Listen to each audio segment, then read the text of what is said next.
سب نے جب مشورہ دے لیا تو سارے کہنے لگے یہ بتاؤ شیر کی مونچھ کو ہاتھ کون لگائے گا؟ کہنا کس نے ہے؟ بندہ بھی تو ڈھونڈو نا۔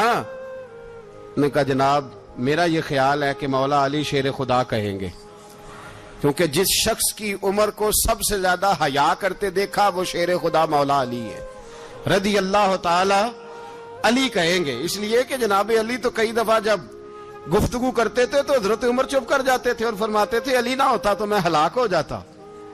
تو کہا علی سے کہو۔ جناب علی شیر خدا کو بلایا، کس کام کے لیے؟ جی اللہ اکبر۔